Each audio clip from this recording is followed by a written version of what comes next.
Shalom. இந்த காலை வேத தியானத்திற்கு உங்கள் அனைவரையும் வருக என்று வரவேற்கிறோம். இன்றைய காலை வேத தியானத்திற்கு நாம் எடுத்துக்கொண்ட பகுதி சங்கீதம் 29. இப்பொழுதும் நம் தலைகளை தாழ்த்தி தேவனை நோக்கி பார்க்கலாம். எங்களை அதிகமாக நேசிக்கின்ற எங்கள் அன்பின் பரலோக தந்தையே, ஆசீர்வதிக்கப்பட்ட இந்த காலை வேலைக்காக உமக்கு நன்றி செலுத்துகிறோம் தகப்பனே. அப்பா, இந்த நாளிலும் ஆண்டவர் எம்முடைய வார்த்தைகள் எங்களோடு இடைப்பட போகிற கிருபைக்காக உமக்கு நன்றி ராஜா. சங்கீதம் 29 எந்தெந்த வார்த்தைகளோடு அப்பா நீ யார் கூட பேச சித்தமாக இருக்கிறீரோ அப்பா, உம்முடைய சித்தம் எங்கள் மத்தியில் வார்த்தைகளாக வெளிவர எங்கள் பரிசுத்த ஆவியானவரே முழுவதும் எங்களை ஆளுகை செய்யும்படியாக ஜெபிக்கிறோம். உம்முடைய சித்தம் எங்கள் மத்தியில் வார்த்தைகளாக வெளிவரட்டும். எங்களை தாழ்த்தி உம்முடைய கரத்தில் அர்ப்பணிக்கிறோம். அப்பா, நீரை மகிமைப்படுவீராக. சகல துதிகன மகிமை ஒருவருக்கே எடுக்கிறோம். இயேசுவின் ரத்தம் ஜெயம். இயேசுவின் நாமத்தில் பிதாவே, ஆமென், ஆமென், ஆமென். நாம் எல்லாரும் கலந்து கொள்ளலாம். இப்பொழுதும் சங்கீதம் 29 அதிகாரத்திற்கு நேராக நாம் கடந்து வந்திருக்கிறோம். இந்த அதிகாரத்திற்கு நான் ஒரு தலைப்பு கொடுக்கிறேன், கர்த்தருக்கே மகிமை செலுத்துங்கள் என்று. நம்மளுடைய மகிமை யாருக்கு என்றால் கர்த்தருக்கே செலுத்த வேண்டும். இந்த 2025 ஆண்டு ஒரு துவக்கத்தின் ஆண்டாக அநேக அற்புதங்களை பெறும் ஆண்டாக இருக்கும் என்று கூட நம்ம பாஸ்டர் ஜோஷ்வா ஐயா அவர்கள் சொல்லியிருக்காங்க. எனவே நம்ம தொடர்ந்து தேவனுக்கு நம் மகிமையை செலுத்தும் பொழுது அவரை இந்த முழு உலகத்துக்கும் அவர் ராஜாவாக ஆளுகை செய்ய போகிறார். ஹல்லேலூயா. அப்படிப்பட்ட ஒரு தேவனுக்கு நாம் மகிமை செலுத்துகிறவர்களாக காணப்பட வேண்டும். அதுதான் இந்த 29 சங்கீதம் மூலமாக தாவீது சொல்லிக் கொண்டிருக்கிறார். இதை 3 பகுதிகளாக நாம் பிரிக்கிறேன். 1 - 2 வரை பரிசுத்த அலங்காரத்தோடு கர்த்தருக்கு மகிமை செலுத்துங்கள். 3 - 9 வரை கர்த்தருடைய சத்தம் வல்லமை உள்ளது. 10 - 11 கர்த்தரே ராஜா, அவரே நமக்கு சமாதானத்தை அருளி செய்கிறவர். ஹல்லேலூயா. ஆரம்பத்தில் இந்த அதிகாரத்தில் பார்க்கும்போது தாவீதின் சங்கீதமாக காணப்படுகிறது. அப்போ இதில் ஆண்டவருக்கு மகிமை செலுத்தும்படியாக தாவீது ஒவ்வொரு வசனங்களோடு நம்மோடு இடைப்பட்டு கொண்டிருக்கிறார். இதில் 11 வசனங்களே தான் இருக்குது. அதனால் நம்ம ஒரு வசனமாக நம்ம பார்க்க போகிறோம். நாம் 1வது வசனத்துக்கு நேராக நம்ம கடந்து போகலாம். பலவான்களின் புத்திரரே, கர்த்தருக்கு மகிமையும் வல்லமையும் செலுத்துங்கள், கர்த்தருக்கே அதை செலுத்துங்கள். இப்போ இதில் தாவீது சொல்றாரு பலவான்களின் புத்திரர் என்று. அப்போ யார்னா மைட்டி மேன். அப்போ அவங்க பலவான்களாக காணப்படுகிறார்கள். ஒருவேளை சரீர பலவான்களாக இருக்கலாம், இல்லை செல்வாக்கில் அவர்கள் பலவான்களாக காணப்படலாம், இல்லை அவர்கள் பெயர் புகழ்ச்சியில் ஒரு அந்தஸ்தில் அவர்கள் பலவான்களாக காணப்படலாம். ஆனால் அது எல்லாமே சுயமாக நான் சம்பாதித்தது, என்னுடைய மாமிச பலம் என்று அவர்கள் தன்னைத்தானே பெருமையில் போகக்கூடாதபடி பலவான்களின் புத்திரரே, கர்த்தருக்கு மகிமையை செலுத்துங்கள் என்று, அவர் வல்லமையை செலுத்துங்கள் என்று தாவீது இங்கு கூறுகிறார். அப்போ நாம் நம்மளுடைய பலத்தை குறைத்து மேன்மை பாராட்டுகிறவர்களாக காணப்படக்கூடாது. நம்முடைய எல்லா சூழ்நிலைகளும் நாம் பலவீனர்களாக இருந்தாலும் பலவான்களாக இருந்தாலும் கர்த்தருக்கே நாம் மகிமை செலுத்துகிறவர்களாக காணப்பட வேண்டும் என்று இந்த 1வது வசனம் மூலமாக கர்த்தர் நம்மோடு இடைப்பட்டு கொண்டிருக்கிறார். நாம் அடுத்த வசனத்துக்கு நேராக நாம் கடந்து போகலாம். கர்த்தருடைய நாமத்திற்குரிய மகிமையை அவருக்கு செலுத்துங்கள். ஏன் கர்த்தருடைய நாமத்துக்குரிய மகிமையை செலுத்தினா? அவர் நாமம் வல்லமை உள்ளது, பராக்கிரமம் செய்யும், அவருடைய நாமம் பரிசுத்தம் உள்ளது என்று நாம் அறிந்திருக்கிறோம். அப்போ அவருக்கு நாம் செலுத்த வேண்டிய கனத்தை எப்படி செலுத்தணுமா? பரிசுத்த அலங்காரத்துடன் கர்த்தரை தொழுது கொள்ளுங்கள் என்று சொல்லப்பட்டிருக்கிறது. அப்போ பரிசுத்த அலங்காரம் என்பது வெளி தோற்றத்தை குறிக்கிறதா? நம்ம போடுற ஒரு ஆடைகளை குறிக்கிறதா அப்படின்னா கண்டிப்பாக கிடையாது. நாம் எப்படி இருக்கிறோம், நம்முடைய சிந்தனைகள் எப்படி இருக்கிறது, நம்முடைய செயல்கள் எப்படி இருக்கிறது, நம்முடைய பேச்சுக்கள், நம்முடைய நடக்கைகள் எப்படி இருக்கிறது என்பதை தேவன் ஆராய்ந்து பார்த்து கொண்டிருக்கிறார். அப்போ நாம் எப்படி தொழுது கொள்ள வேண்டுமா? பரிசுத்த அலங்காரத்துடனே கர்த்தரை தொழுது கொள்ள வேண்டும். ஏனென்றால் அவர் பாவத்தை பாராத சுத்த கண்ணராக காணப்படுகிறார். அவர் பரிசுத்தமுள்ள தேவனாக காணப்படுகிறார். ஹல்லேலூயா. அப்போ அவருக்குரிய மகிமை நாம் செலுத்தும் பொழுது நம்முடைய சிந்தையும் செயலும் நினைவுகளும் நம் கண்களும் கூட பரிசுத்தமாக காணப்பட வேண்டும் என்பதே இந்த இடத்துல குறிக்கப்பட்டிருக்கிறது. அப்போ நம் தேவனை ஆராதிக்கும் பொழுது எப்படிப்பட்டவர்களாக காணப்பட வேண்டும் என்றால், நம்ம ஞாயிறு ஆராதனையில் கூட நின்று கொண்டிருக்கலாம். நம்மளுடைய நினைவுகள் எங்கே இருக்கும்? நம்முடைய வீட்டில் இருக்கலாம், ஒரு வெளிப்பிரகாரமாக இருக்கலாம். அப்படிப்பட்ட ஆராதனையை தேவன் விரும்புவதில்லை. நம்முடைய சிந்தனை, நம்முடைய ஆவி ஆத்மாவோடு நம் தேவனை ஆராதிக்க வேண்டும் என்பதே தேவனுடைய பிரியமாக இருக்கிறது. அப்போ ஆவி ஆத்மாவோடு நம் தேவனை ஆராதிக்க வேண்டும் என்பது என்ன? நாம் முழுவதுமாக தேவனிடத்தில் கிட்டி சேர வேண்டும். நம் தேவன் எப்படிப்பட்டவராக காணப்படுகிறார் என்றால் அவர் பரிசுத்தம் உள்ளவராக காணப்படுகிறார். நாம் அவரை கிட்டி சேர வேண்டும் என்றால் நம்முடைய ஆராதனை எப்படிப்பட்ட ஆராதனையாக காணப்பட வேண்டும் என்றால் பரிசுத்த அலங்காரத்துடனே அவரை தொழுது கொள்ளும்படியாக நம்முடைய ஆராதனை இருக்க வேண்டும். இந்த நாளில் கூட நாம் எப்படி காணப்பட வேண்டும் என்றால் தேவனுக்கு முன்பாக நம்ம தாழ்மையோடு அவரை நோக்கி பார்க்கக்கூடிய இருதயம் உள்ளவராக காணப்பட வேண்டும். நாம் பெருமையினால் தள்ளப்படும் பொழுது நிச்சயமாகவே நாம் தேவனை உண்மையாக ஆராதிக்க முடியாது. நம்முடைய இருதயம் எப்படிப்பட்டதாக இருக்க வேண்டும் என்றால் தாழ்மை நிறைந்த இருதயமாக தேவனிடத்தில் நம்மை நாமே அர்ப்பணித்து ஆராதிக்கிறவர்களாக நாம் காணப்பட வேண்டும் என்பதே இந்த பரிசுத்த அலங்காரத்திற்கு ஒரு அர்த்தமாக காணப்படுகிறது. நாம் ஞானஸ்தானம் எடுக்கும் பொழுது தண்ணீரில் மூழ்கி ஞானஸ்தானம் எடுக்கிறோம். அதன் பிறகு பரிசுத்த ஆவியானவரால் நாம் ஞானஸ்தானம் பெறுகிறோம். அப்போ பரிசுத்த ஆவியானவர் நமக்குள்ளாக காணப்படுகிறார். அப்போ நமக்குள்ளாக இருக்கிற கெட்ட சிந்தனைகள், கெட்ட செயல்கள் அவரை நமக்கு உணர்த்தும் பொழுது அதை நாம் உணர்ந்து மன்னிப்பு கேட்டு மனம் திரும்பி நம்மை நாமே தாழ்த்தி கர்த்தருடைய சமூகத்தில் நாம் அர்ப்பணித்து தாழ்மையோடு கர்த்தரை நாம் ஆராதிக்க வேண்டும். நம் முழு உள்ளத்தோடு நாம் தேவனை ஆராதிக்க வேண்டும். ஏனென்றால் அவர் பரிசுத்தம் உள்ளவர். அவருக்கு கொடுக்கக்கூடிய கனத்தை நாம் கொடுக்கிறவர்களாக, அவருக்கு கொடுக்கக்கூடிய மகிமையை நாம் கொடுக்கிறவர்களாக நாம் காணப்பட வேண்டும் என்பதே இந்த வசனத்தின் அடையாளமாக காணப்படுகிறது. ஹல்லேலூயா. நாம் 3ஆம் வசனத்துக்கு நேராக நாம் கடந்து போகலாம். இதில் 3 to 9 வரை பார்க்க போனோம்னா 7 முறை கர்த்தருடைய சத்தம் அப்படின்றது வந்திருக்கு. அப்போ இந்த அதிகாரத்தில் இந்த வசனங்கள் 3ஆம் வசனம் சொல்லப்பட்டிருக்கிறது. கர்த்தருடைய சத்தம் எப்படி இருக்குதாம்? தண்ணீர்களின் மேல் தொனிக்கிறதாய் காணப்படுகிறது. மகிமையுள்ள தேவன் முழங்குகிறார் என்று சொல்லப்பட்டிருக்கிறது. கர்த்தர் திரளான தண்ணீர்களின் மேல் இருக்கிறார் என்று. அப்போ கர்த்தருடைய சத்தம் எப்படி இருக்கும்? மெல்லிய சத்தமாகவும் இருக்கலாம், இல்லை காதேஸ் வனாந்தரத்தை அதிர செய்யும் சத்தமாக, ஒரு பலமான சத்தமாக கூட இருக்கலாம். அப்போ ஆண்டவர் நம்மோடு எப்படி பேசுகிறார் என்றார், அவருடைய மெல்லிய சத்தத்தோடு நம்மளோடு பேசுகிறாரா? நம்ம சுற்றி இருக்கிற அந்த சூழ்நிலைகளின் மூலமாக கர்த்தருடைய சத்தம் நம் மத்தியில் வெளிப்பட்டு கொண்டிருக்கிறதா என்பதை நம்ம ஆராய்ந்து பார்க்கிறவர்களாக காணப்பட வேண்டும். கர்த்தருடைய சத்தம் நம்ம சில நேரம் என்ன பண்ணோம்? எச்சரிக்கும்படியாகவும் இருக்கும், சில நேரம் உற்சாகப்படுத்தும்படியாக கூட காணப்படலாம். அப்போ நாம் அவருடைய சத்தத்தை உணர்கிறவர்களாக நாம் காணப்பட வேண்டும். அப்போ இந்த இடத்துல கர்த்தருடைய சத்தம் தண்ணீர்களின் மேல் தொனிக்கிறது என்று கூறப்பட்டிருக்கிறது. அவருடைய சத்தம் எப்படி இருக்குதுன்னா இடி முழக்கத்தை போல அவர் முழங்குகிறார் என்று, மகிமையுள்ள தேவன் முழங்குகிறார் என்று கூறப்பட்டிருக்கிறது. நம்ம பார்க்கிறோம் அந்த இடி முழக்கத்தின் சத்தத்தை நம்ம கேட்டிருக்கோமா? நம்ம அண்மையில் கூட வெள்ளம் வரும்பொழுது, புயல் வரும்பொழுது அந்த சத்தம் எப்படி இருந்துச்சு? இடி முழக்கத்தோடு இருந்தது காணப்படுகிறோம். அந்த இடி முழக்கத்தை கேட்கும் போதே நமக்குள்ளாக ஒரு பயம் வரும். ஆனால் அந்த இடி முழக்கத்தின் சத்தத்தை போல தேவன் நம்மோடு பேசுகிறார், அவருடைய சத்தம் நம் மத்தியில் முழங்குகிறார் என்று பார்க்கிறோம்.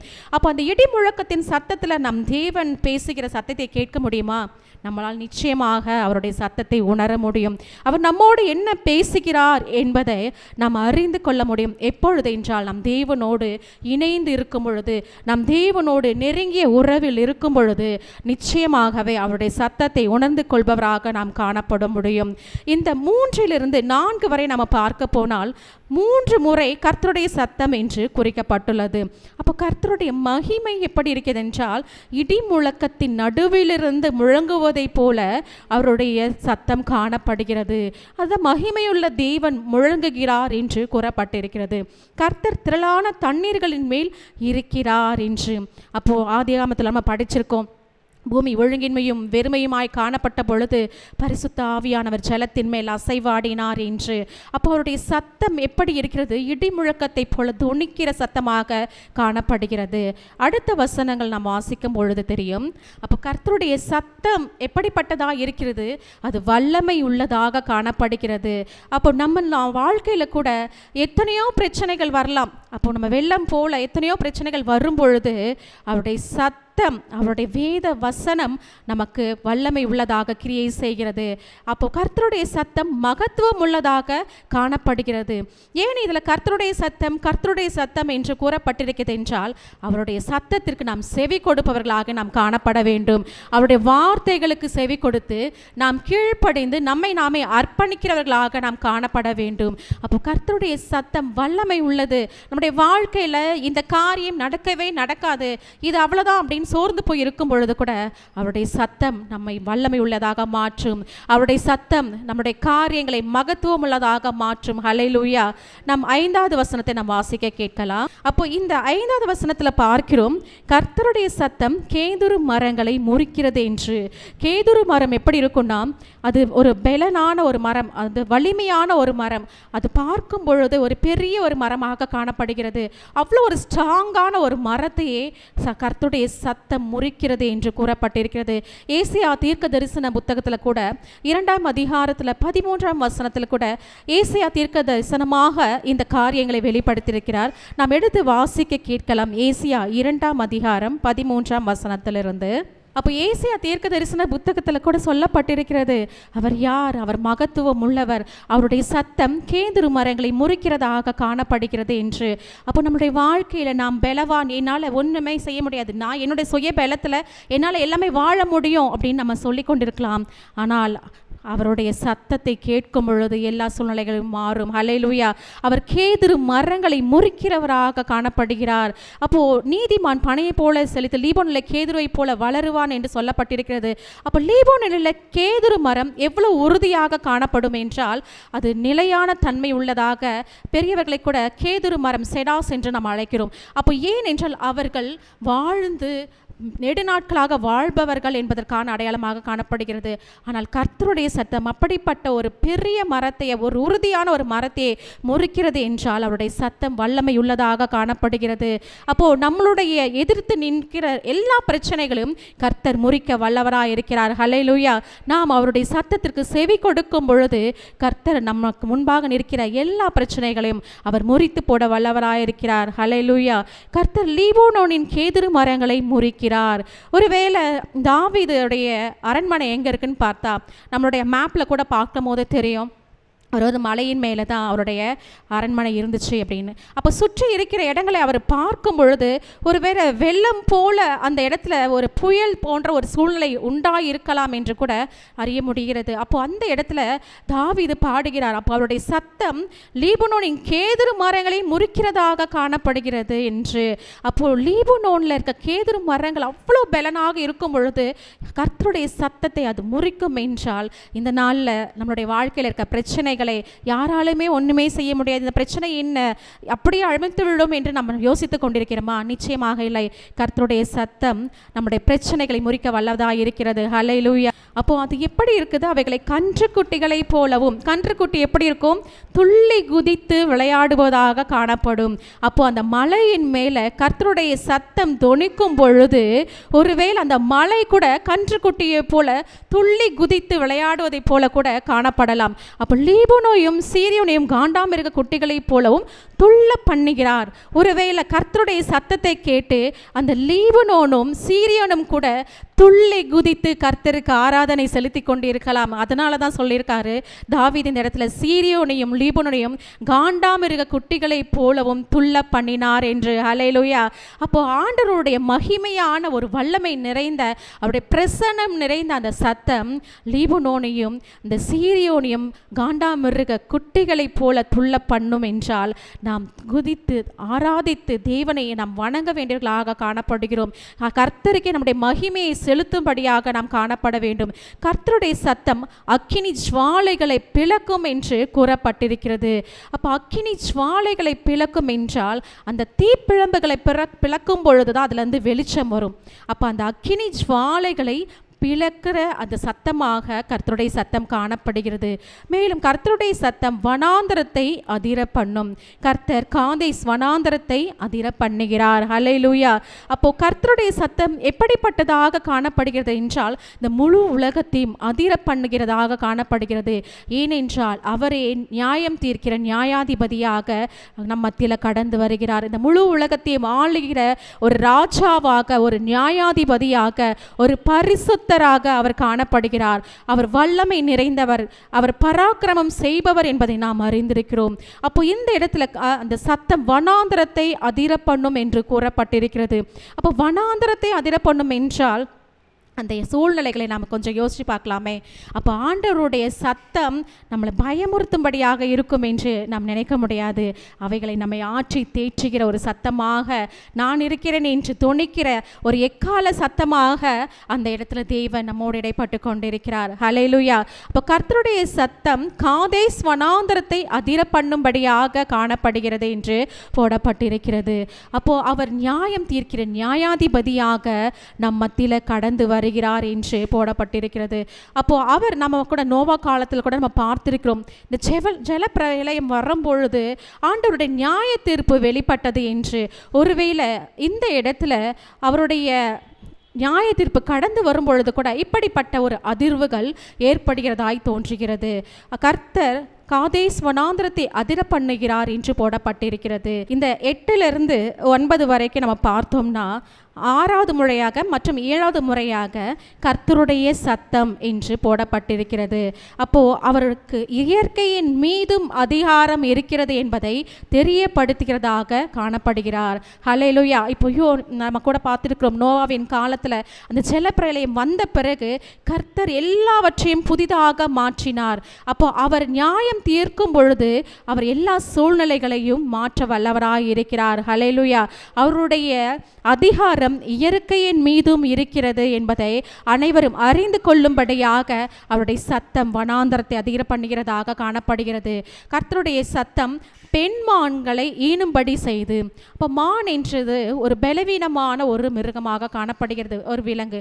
அப்போ அந்த பலவீனமான விலங்கு அவருடைய சத்தத்தை கேட்கும் பொழுதே தன்னுடைய குட்டிகளை ஈனும்படியாக, ஒரு பிரசவ வேதனை இல்லாமல் அந்த குட்டியை ஈனும்படியாக அவருடைய சத்தம் காணப்படுகிறது.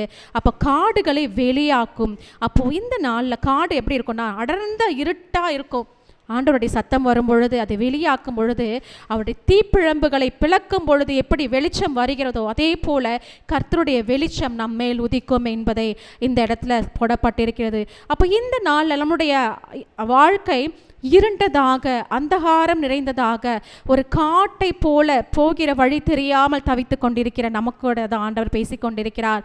அவருடைய சத்தம் காடுகளை வெளியாக்கி எப்படி அவருடைய தீப்பிழம்புகளை, சுவாலைகளை பிளந்து அந்த வெளிச்சத்தை கொண்டு வருகிறதோ அதே போல காடுகளை வெளியாக்குகிற தேவன் நம்முடைய வாழ்க்கையில் இருக்கிற எல்லா இருளின் அந்தகாரத்தை அவர் மாற்றி போட வல்லவராயிருக்கிறார். ஹல்லேலூயா.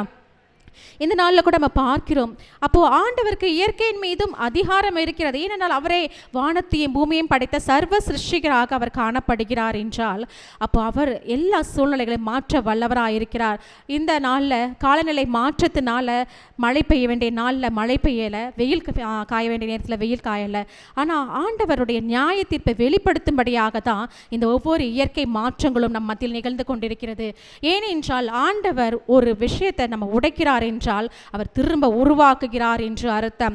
அப்போ எப்படி அந்த சூழ்நிலைகளை அவர் உடைத்தெறிந்து அந்த கேதுரு மலைகளை உடைக்கும் பொழுது, முறிக்கும் பொழுது நம்முடைய வாழ்க்கையில் இருக்க பிரச்சனைகளும் அவர் உடைத்தெறிகிறார். அப்போ நான் உடைக்கப்படும் பொழுது மீண்டுமாக உருவாக்கப்படுவோம் என்பதே நிச்சயமாக காணப்படுகிறது. அவருடைய ஆலயத்தில் உள்ள யாவரும் அவருடைய மகிமையை பிரஸ்தாபிக்கிறார்கள் என்று நாம் பார்க்கிறோம். ஹல்லேலூயா. அப்போ இந்த நாளில் ஆண்டவருடைய சமூகத்தில் கூடியிருக்கிற நாம் எல்லோரும் எப்படிப்பட்டவர்களாக காணப்பட வேண்டும் என்றால் அவருடைய மகிமையை பிரஸ்தாபப்படுத்துகிறவர்களாக காணப்பட வேண்டும். அனைவருக்கும் தேவனுடைய மகிமையும் அவருடைய வல்லமையும் வெளிப்படுத்துகிறவர்களாக நாம் காணப்பட வேண்டும். ஏனென்றால் அவர் மகத்துவம் உள்ள தேவனாய் காணப்படுகிறார், அவர் வல்லமை உள்ள தேவனாக காணப்படுகிறார். இந்த நாளில் ஆண்டவர் நம்முடைய வாழ்க்கையில் அநேக அற்புத அடையாளங்களை செய்திருக்கலாம். நம்மளுடைய வாழ்க்கையில் கூட நிறைய காரியங்களை உடைத்தெறிந்து மீண்டுமாக ஆண்டவர் உருவாக்கி தந்திருக்கலாம். அந்த உருவாக்கத்தின் ஆண்டாக இந்த ஆண்டு இருக்கிறது. அப்போ இந்த நாளில் நாம் என்ன செய்ய வேண்டும் என்றால், அவருடைய ஆலயத்தில் இருக்க நாம் எல்லோரும் அவருடைய மகிமையை பிரஸ்தாபப்படுத்துவர்களாக காணப்பட வேண்டும். ரட்சிக்கப்படாத அநேக ஜனங்கள் மத்தியிலும் அவருடைய நாமத்தை, அவருடைய வல்லமையை நாம் பிரஸ்தாபப்படுத்துகிறவர்களாக நாம் காணப்பட வேண்டும் என்பதே இந்த அதிகாரத்தில் தேவன் நம்மோடு இடைப்பட்டு கொண்டிருக்கிறார். ஹல்லேலூயா. கர்த்தர் ஜல பிரவாகத்தின் மேல் உட்கார்ந்திருக்கிறார். நம்ம முதலே சொன்ன ஆதியாகமத்தில் கூட நம்ம படிச்சிருக்கோம், பூமி ஒழுங்கின்மையும் வெறுமையுமாய் இருக்கும் பொழுது ஜலத்தின் மேல் தேவன் அசைவாடினார் என்று. அப்போ இந்த நாளில் நம்முடைய வாழ்க்கை கூட ஒழுங்கின்மையும் வெறுமையுமாக காணப்படும். நம் தேவனை நமக்குள்ளாக வர வேண்டும் என்று நாம் வாஞ்சித்து கேட்க வேண்டும். ஏனென்றால் அவரே ராஜாவாக காணப்படுகிறார். அவரே என்றென்றைக்கும் ராஜாவாக நம் மத்தியில் வீற்றிருக்கிறார். இப்போ கூட நம்ம வாழ்க்கையில் நிறைய பிரச்சனைகள் இருக்கும். நம் பிரச்சனைகளை குறித்து சோர்ந்து போய் நம் தேவனிடத்தில் கூட கிட்டி சேராதபடி நம்ம பிரச்சனைகளை நினைத்து கொண்டே இருக்கலாம். ஆனால் கர்த்தர் பராக்கிரமம் செய்கிற ராஜாவாக, அவரே நமக்கு நித்திய ராஜாவாக நம்மோடு இருக்கிறார் என்பதே உண்மையாக காணப்படுகிறது. அவர் ஜல பிரவாகத்தின் மேல் உட்கார்ந்திருக்கிறார் என்று கூறப்படுகிறது. கர்த்தர் என்றென்றைக்கும் ராஜாவாக வீற்றிருக்கிறார் என்று. அப்போ நம்முடைய வாழ்க்கையில் புயலை போன்ற ஒரு இயற்கையான ஒரு சூழ்நிலை நம்ம பார்க்கிறோம். புயல் வரும் பொழுது எப்படி அந்த மரங்கள்லாம் முறிந்து விழுகிறதோ, நம்முடைய வாழ்க்கையில் எத்தனையோ புயல் போன்ற ஒரு பிரச்சனைகள் கடந்து வரும் பொழுது நாம் முறிந்து விழுந்து விடுவோமோ என்று நினைக்கும் பொழுது கர்த்தர் ராஜாவாக நம் மத்தியில் வீற்றிருக்கிறார். ஹல்லேலூயா. அவர் நமக்கு என்றென்றுக்கும் நித்திய ராஜாவாக இருக்கிறார். அவர் நம்மை அழைத்திருக்கிறார். நம்முடைய பிரச்சனைகளிலிருந்து விடுவிக்க புயலை போன்ற அந்த மரங்களை முறிக்கிற அந்த வல்லமையுடைய சத்தத்தை கொண்டு நம்முடைய பிரச்சனைகளை முறிக்க அவர் கிருபை பாராட்டுகிறவராய் காணப்படுகிறார். நம்ம கடந்த ஆண்டு நம்முடைய சபையோட வாக்குத்தத்தமாக இந்த வசனம் இருந்தது. அப்போ ஆண்டவர் நம்முடைய ஜனத்திற்கு பலன் கொடுப்பவராக காணப்படுகிறார். பலன் இல்லைனா நம்மளால ஒன்றுமே செய்ய முடியாது. அப்போ ஆண்டவரே நமக்கு பலனாக இருக்கிறார். கர்த்தரே என் பலன் என்று நம்ம சொல்லும் பொழுது நிச்சயமாகவே நம்முடைய பலவீனங்கள் எல்லாம் மாறும். அப்போ ஆண்டவர் நம்முடைய ஜனத்திற்கு என்ன தரார்னா, அவர் பலன் கொடுக்கிறவராக காணப்படுகிறார். அப்போ அவர் நம்மை நேசிக்கிற ஒரு தேவனாக இருக்கிறார். அவர் தமது ஜனத்திற்கு சமாதானம் அருளி அவர்களை ஆசீர்வதிக்கிற தேவனாக காணப்படுகிறார். யெகோவா ஷாலும், சமாதானத்தின் கர்த்தர் தாமே நமக்கு சமாதானத்தை அருளுகிற தேவனாக இருக்கிறார். இந்த நாளில் கூட எனக்கு பலன் இல்லை, எனக்கு குடும்பத்தில் சமாதானம் இல்லை, என் வாழ்க்கையே புயலை போன்று வீசிக்கொண்டிருக்கிறது, என் வாழ்க்கை முறிந்து போய்விடும் என்று நினைத்து கொண்டிருக்க நம்ம மத்தியில் ஆண்டவர் இந்த வாக்கு தத்தத்தை அருளி கொண்டிருக்கிறார். கர்த்தர் தமது ஜனத்திற்கு பலன் கொடுப்பார். கர்த்தர் தமது ஜனத்திற்கு சமாதானம் அருளி அவர்களை ஆசீர்வதிப்பார் என்று. அப்போ இந்த நாளில் நம்முடைய வாழ்க்கையில் வர பிரச்சனைகள் மூலமாக நாம் உடைக்கப்படுகிறோம் என்றால் நிச்சயமாக கர்த்தருடைய கரத்தினால் நாம் மீண்டுமாக புது சிஷ்யாக நாம் உருவாக்கப்படுகிறோம் என்பதே நிதர்சனமான உண்மை. அப்போ நாம் உடைக்கப்பட தேவனிடத்தில் நாம் ஒப்பு கொடுக்கும் பொழுது தேவன் தம்முடைய கரத்தால் அவர் புது சிஷ்யாக நம்மை மீண்டுமாக உருவாக்க அவர் வல்லவராக இருக்கிறார். அவர் நம்ம ஜனத்திற்கு பலன் கொடுக்கிற தேவனாக இருக்கிறார். இந்த நாளில் நம்முடைய பலவீனத்தை குறித்து நாம் மேன்மை பாராட்டாதபடி கர்த்தரிடத்திலிருந்து நாம் பலனை பெற்றுக்கொள்வோம். நம்முடைய குடும்பத்தில் சமாதானம் இல்லை என்று சோர்ந்து போய் காணப்படுகிறோமா, கர்த்தர் தாமே நம்முடைய ஜனத்திற்கு சமாதானம் அருளி அவர்களை ஆசீர்வதிக்கிற தேவனாக காணப்படுகிறார். இந்த நாளில் கூட நம்முடைய மகிமையை நாம் தேவனுக்கே பரிசுத்த அலங்காரத்துடன் நாம் செலுத்த போகிறோம். நம் ஒரு விசையாக நாம் தேவனை நோக்கி ஆராதிக்க போகிறோம். நம் முழு இருதயத்தோடு, நம் முழு ஆத்மாவோடு, நம் முழு பலத்தோடு, பரிசுத்த அலங்காரத்தோடு நாம் கர்த்தரை தொழுது கொள்ள போகிறோம். எந்த பிரச்சனைகள் இருந்தாலும், எந்த சூழ்நிலைகள் நமக்கு எதிராக புயலை போல இருந்தாலும், அவைகள் மரங்களை முறிக்கிறதை போல நமக்கு காணப்பட்டாலும், இன்று தேவன் நமக்கு வாக்கு கொடுத்து இருக்கிறார். கர்த்தர் தம் ஜனத்திற்கு பலன் கொடுப்பார் என்று, கர்த்தர் தம் ஜனத்திற்கு சமாதானம் அருளி அவர்களை ஆசீர்வதிப்பார் என்று. இப்பொழுதும் நாம் எழுந்து நின்று நம் தேவனை நோக்கி ஆராதிப்போம். அவர் தாமே நம்மை உடைக்கப்பட, அவர் தாமே நம் புதிய சிஷ்யாக நம்மை உருவாக்கப்பட, நம்மை நாமே அவருடைய கரத்தில் நாம் அர்ப்பணித்து ஜெபிப்போம். கர்த்தர் தாமே இந்த வார்த்தைகளை ஆசீர்வதிப்பாராக. ஆமென். ஹல்லேலூயா. கர்த்தரின் சத்தம் அது வல்லமையுள்ளதா இருக்குது. ஆமென். கர்த்தரின் சத்தம் அது மகத்துவமுள்ளதா இருக்குது. அது மிகப்பெரிய கிரியை செய்கிறதா இருக்குது. ஆமென். இன்னைக்கு நான் வந்திருக்கிற வாழ்க்கையில் கர்த்தரின் சத்தம் மட்டும் வந்தால் போதும். ஆமென். நம்ம வாழ்க்கையை தலைகீழாக மாறிடும். ஆமென். நம்ம வாழ்க்கையை ஆண்டவர் ஆசீர்வாதமாக மாறிடும். நம்முடைய வாழ்க்கை அதை ஆசீர்வாதமாக மாறிடும். பாடலை பாடி தேவனுடைய நாமத்தை மகிமைப்படுத்தலாம்.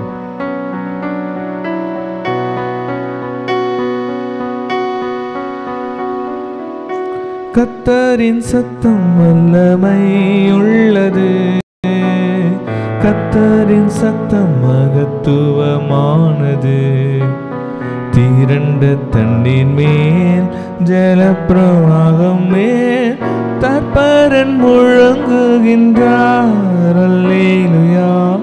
கர்த்தரின் சத்தம் வல்லமை உள்ளது. கர்த்தரின் சத்தம், கர்த்தரின் சத்தம். திரண்ட தண்ணீர் மேல் ஜலப்பிரவாகம் மேல் கர்த்தரன் முழங்குகின்றார். அல்லேலூயா. கர்த்தரின் சத்தம் வல்லமை உள்ளது. பலவான்களின் புத்திரரே, பரிசுத்த அலங்காரமாய் கனம் வல்லமை மகிமை கர்த்தருக்கே செலுத்திடுங்கள். பிதா குமாரன் பரிசுத்தாவின் புது ஆசீர்வாதம் பெறுக. பிதா குமாரன் பரிசுத்தாவின் புது ஆசீர்வாதம் பெறுக. கர்த்தரின் சத்தம் வல்லமை உள்ளது, கர்த்தரின் சத்தம் மகத்துவமானது. திரண்ட தண்ணீர் மேல் ஜலப்பிரவாகம் மேல் தற்பரன் முழங்குகின்றார். அல்லேலூயா. கர்த்தரின் சத்தம் வல்லமை உள்ளது. சத்தம் வல்லமை உள்ளதாய் இருப்பதற்காக நன்றி செலுத்துகிறோம். இந்த காலை வேலைக்காக நன்றி. இப்பொழுதும் கூட பரிசுத்த ஆவியானவர் எங்க மத்தியில நீங்க அசைவாட போவதற்காக நன்றி செலுத்துகிறோம். இயேசுவின் ரத்தம் ஜெயம், இயேசுவின் நாமத்தினால் பிதாவே, ஆமென். சங்கீதம் 29வது அதிகாரம் 1-2. பலவான்களின் புத்திரரே, கர்த்தருக்கு மகிமையும் வல்லமையும் செலுத்துங்கள், கர்த்தருக்கே அதை செலுத்துங்கள். 2. கர்த்தருடைய நாமத்துக்குரிய மகிமையை அவருக்கு செலுத்துங்கள், பரிசுத்த அலங்காரத்துடனே கர்த்தரை தொழுது கொள்ளுங்கள் என்று இந்த நாளிலும் கூட நம்ம பார்த்தோம். கர்த்தரை நாம் மகிமை செலுத்தி அவரை தொழுது கொள்ள வேண்டும். கர்த்தருக்கேற்ற மகிமைகளையும் துதிகளையும் நாம் செலுத்த வேண்டும். அதற்காக தான் கர்த்தர் நம்மை உண்டாக்கி இருக்கிறார். ஹல்லேலூயா. 2வது வசனம் சொல்லுகிறது, நாம் பரிசுத்த அலங்காரத்துடனே கர்த்தரை தொழுது கொள்ள வேண்டும் என்று. இன்றைக்கு நாம் எப்படி கர்த்தரை நாம் தொழுது கொள்கிறோம்? இப்படிப்பட்ட பரிசுத்தம் நம்ம இடத்துல காணப்படுகிறதா? கர்த்தர் நமக்கு எல்லாவற்றையும் அனுகூலமாய் மாற்றி கொடுத்த போதிலும் நாம் அநேக காரணங்கள் ஒருவேளை சொல்லிக் கொண்டிருந்தா இந்த நாள்ல கர்த்தர் சொல்லுகிறாரு, நாம் நன்றி நிறைந்த உள்ளத்தோடு கர்த்தருக்கு அவருக்கேற்ற ஆராதனைகளையும் மகிமைகளையும் நாம் செலுத்த வேண்டும் என்று இந்த நாளிலும் கூட அவருடைய வார்த்தையை நான் கேட்டுக்கொண்டிருக்கும் போது கர்த்தரனுடைய உள்ளத்துல பேசினாரு. எத்தனையோ மிஷனரிமார்கள், எத்தனையோ ஆண்டவருடைய ஊழியம் செய்கிற அவருடைய தாசர்கள்லாம் ஆண்டவர் அவங்களுக்கு பார்த்தீங்கன்னா அந்த இக்கட்டான பாதையில கூட ஆண்டவர் உறுதியாய் பிடித்து கொண்டு அவங்க ஊழியம் செய்றாங்க. எத்தனையோ அண்டர் கிரவுண்ட் சர்ச்சஸ்ல ஆண்டவரை மறைமுகமாய் ஏற்றுக்கொண்டு வாழ்கிற கிறிஸ்துவர்கள்லாம் ஆண்டவரை தொழுது கொள்றாங்க, ஆண்டவருக்கு மகிமைகளை செலுத்துறாங்க. ஆனா இன்றைக்கு ஆண்டவர் நமக்கு எல்லா சூழ்நிலைகளையும் ஆசீர்வாதமாய் கொடுத்திருக்கிறாரு. ஆனாலும் நான் பல நேரத்துல என்னுடைய சின்ன சின்ன பலவீனத்தை நிமித்தம் நான் சோர்ந்து போய், ஆண்டவரே இன்றைக்கு என்னால இந்த ஊழியத்தை செய்ய முடியலன்னு நான் அநேக காரணங்கள் சொன்னது உண்டு. கர்த்தர் இன்றைக்கு என்னோடு கூட பேசி கொண்டிருக்கிறாரு. என் மகளை, நான் உனக்கு எல்லாவற்றையும் நான் உனக்கு அனுகூலமாய் மாற்றி கொடுத்தனே, ஆனாலும் கூட இன்றைக்கு நீ என்னை முழு இருதயத்தோடு எனக்கு செலுத்த வேண்டிய நீ மகிமையை அநேக நாட்கள்ல நீ செலுத்தாம இருக்கிறியே, இன்றைக்கு உன்னை அர்ப்பணிப்பாயா என்று கர்த்தர் கேட்டாரு. இந்த நாளிலும் கூட என்னை போல ஒருவேளை கர்த்தர் எல்லாவற்றிலும் நம்மை ஆசீர்வதித்திருக்கிறாரு. நான் சொன்னது போல எத்தனையோ நாடுகள்ல ஆண்டவரை விடுதலையா ஆராதிக்க முடியாது, மறைமுகமாய் தான் ஆண்டவருக்கு ஆராதனை செய்ய வேண்டும், மறைமுகமாக தான் அவங்க ஜெபிக்க முடியும். ஆனா இன்றைக்கு நம்மளுடைய தேசம் கர்த்தரால் ஆசீர்வதிக்கப்பட்ட தேசம். இன்றைக்கு விடுதலையோடு நம்ம வரோம், விடுதலையோடு நம்ம வாகனத்துல வரலாம், சபையில கலந்து கொள்ளலாம். இயற்கையை கர்த்தர் அனுகூலமாய் மாற்றி கொடுத்திருக்கிறாரு. நமக்கு நல்ல சபையை கொடுத்திருக்கிறாரு. நல்ல ஆவிக்குரிய பாதுகாப்பை கர்த்தர் கட்டளையிட்டு இருக்கிறாரு.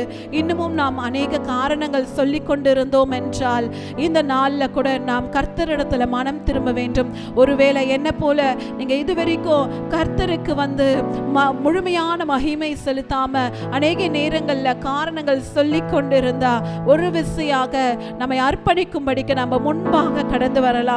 நம்ம முன்பாக கடந்து வந்து நம்ம ஜெபிக்கும் போது நம்ம கர்த்தரிடத்துல காண்பிக்க போகிறோம். ஆண்டவரே, இனி எல்லா சூழ்நிலையிலும் நாங்க முன் வந்து ஆண்டவரே உமக்கேற்ற மகிமைகளை நாங்கள் செலுத்துவோம். பரிசுத்த அலங்காரத்துடனே உம்மை நாங்கள் தொழுது கொள்ள போகிறோம். ஆண்டவரே, நாங்கள் பரிசுத்தமாய் வாழ போகிறோம் என்று நம்ம அப்படியே அர்ப்பணித்து நம்ம ஜெபிப்போம்.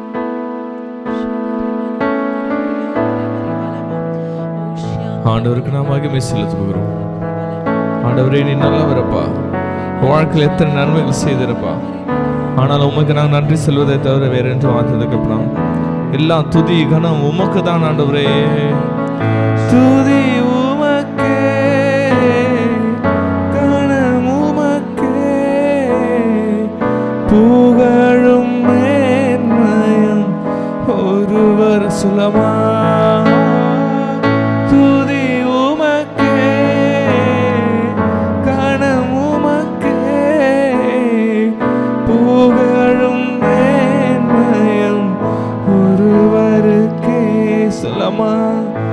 நல்லவரே என் இயேசுவே அப்பா, நான் பாடும் பாடலின் காரணரே. நல்லவரே அப்பா, எங்க வாழ்க்கையில என் இயேசுவே, நான் பாடும் பாடலின் காரணரே. எங்க வாழ்க்கையில நன்மைகள் எதிர்பார்த்து உதவாதவர், ஏழையாம் என்ன என்றும் மறவாதவர். நன்மைகள் எதிர்பார்த்து உதவாதவர்,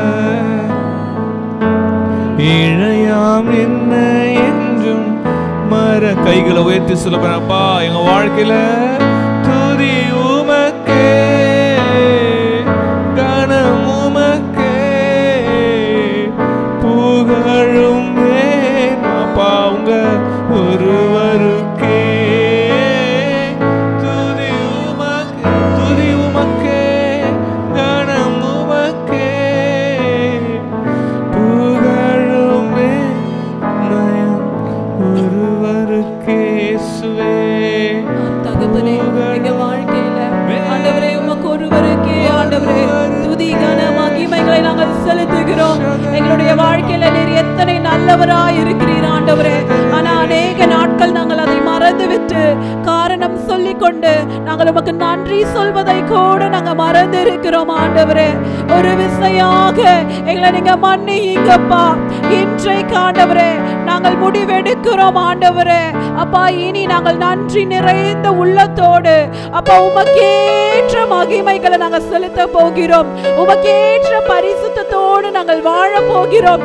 இந்த நாளை நாங்கள் எங்களை அர்ப்பணிக்கிறோம். அப்பா, நீர் கொடுத்த எல்லாவற்றிற்காக நன்றி. நீர் கொடுத்த குடும்பத்திற்காக நன்றி. நீர் கொடுத்த சபைக்காய் நன்றி. நீர் கொடுத்த ஊழியத்திற்காய் நன்றி. நீர் கொடுத்த எங்களுக்கு எல்லா ரிசோர்சஸ்க்காக நன்றி ஆண்டவரே. நாங்கள் விடுதலையாய் அப்பா நாங்கள் ஆராதிக்க எங்களுக்கு நல்ல தேசத்தை கொடுத்தீரே, உமக்கு நன்றிப்பா. இன்றைக்கு அந்த நன்றி நிறைந்த உள்ளத்தோடு அப்பா உமக்கு முன்பாக நாங்கள் வந்து அப்பா எங்களை அர்ப்பணிக்கிறோம் ஆண்டவரே.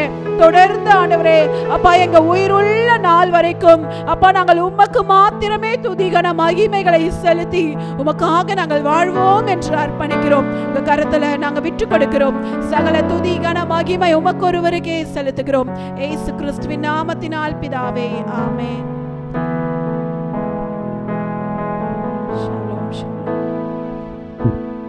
சங்கீதம் 29வது அதிகாரத்துல கர்த்தர் என்னோடு கூட பேசின வசனம் 10-11. கர்த்தர் ஜல பிரவாகத்தின் மேல் உட்கார்ந்திருக்கிறார். கர்த்தர் என்றென்றைக்கும் ராஜாவாக வீற்றிருக்கிறார். கர்த்தர் தமது ஜனத்திற்கு பலன் கொடுப்பார். கர்த்தர் தமது ஜனத்திற்கு சமாதானம் அருளி அவர்களை ஆசீர்வதிப்பார். இந்த வசனத்தின்படி ஆண்டவர் நம்ம நடத்தி கொண்டு வருகிறத நம்ம பார்க்குறோம். ஆண்டவருக்கு நம்ம நன்றி சொல்லவும் நமக்கு இந்த சூழ்நிலை நமக்கு அமைத்து கொடுத்துருக்கிறாரு. இருந்தாலும் அநேக பாடுகள் மத்தியில் தான் நம்ம வாழ்ந்து கொண்டிருக்கிறோம். நம்மளுடைய வாழ்க்கையில் மட்டும் இல்லை, நிறைய ஊழியக்காரர்களுடைய வாழ்க்கையிலும் சரி, மிஷனரிமார்களும் சரி, நம்மளுடைய வாழ்க்கையில் நிறைய வெள்ளம் போன்ற பிரச்சனைகள் இருக்கிறது. நம்ம எந்த இடத்துல பார்த்தா வேலை செய்கிற இடத்துல இருக்குது, நம்மளுடைய குடும்பத்தில் இருக்குது, நம்மளுடைய சரீர பலவீனத்தில் கூட நம்ம பார்த்து கொண்டு இருக்கிறோம். நம்மளுடைய வாழ்க்கையில் அவ்வளோ பிரச்சனைகள் இருக்கிறது. ஆனாலும் நம்ம மறந்து விடக்கூடாது, நம்மோடு கூட ஆண்டவராகிய இயேசு கிறிஸ்து ராஜாவாக இருக்கிறார். நம்மளுடைய வெள்ளங்களில், போராட்டங்களில் நம்ம விசுவாசமாக இருக்கிறோமா என்று நம்ம பார்க்கலாம். இன்றைக்கு யெகோவா ஷாலம் நமக்கு சமாதானம் தருவார். சங்கீதம் 29வது அதிகாரத்தில் 11ஆம் வசனத்தின்படி கர்த்தர் தமது ஜனத்திற்கு பலன் கொடுப்பார், கர்த்தர் தமது ஜனத்திற்கு சமாதானம் அருளி அவர்களை ஆசீர்வதிப்பார் என்று நம்ம பார்க்குறோம். ஆனாலும் நம்ம நான் கூட இன்றைக்கு நான் வசனத்தை கேட்டுக்கொண்டு இருக்கும் போது கூட எனக்குள்ள ஒரு அடிக்கடிக்கு அந்த டைவர்ஷன் நம்மளுடைய போராட்டங்களில் எப்படி நம்ம மேற்கொள்ள போகிறோம் அப்படின்ட்டு. ஆனால் இன்றைக்கு ஆண்டவராகிய இயேசு கிறிஸ்து என்னோடு கூட பேசினது போலயே இருந்தது. கர்த்தர் தமது ஜனத்திற்கு பலன் கொடுப்பார். நம்முடைய பிரச்சனையில் கண்டிப்பாக கர்த்தர் நம்மளுக்கு பலன் கொடுத்து சமாதானம் அருளி நம்மளை ஆசீர்வதிப்பார்.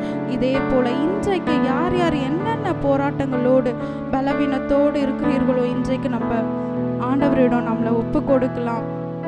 கர்த்தர் தான் நமக்கு ராஜாவாக இருக்கிறார். எனவே நம்முடைய வாழ்க்கையிலும் அவர் நமக்கு பலனையும் சமாதானத்தையும் தருகிறார்.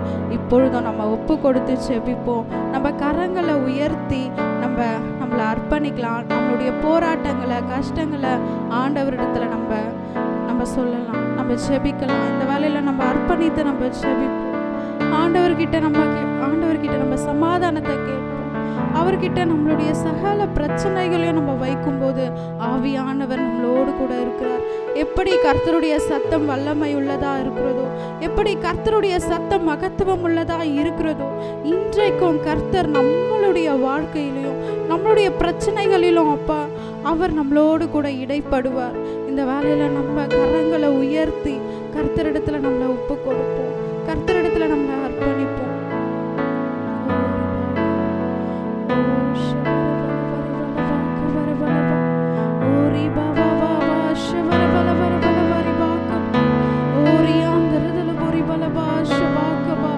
தகப்பனே அப்பா உமக்கு நன்றி செலுத்துகிறோம் ராஜா.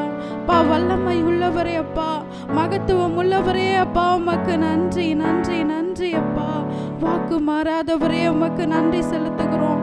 அப்பா வார்த்தையில் உண்மையுள்ளவரே உமக்கு நன்றி. அப்பா இந்த சங்கீதம் 29வது அதிகாரத்துல அப்பா உம்முடைய அப்பா வார்த்தைகளை நாங்க பார்த்தோமே.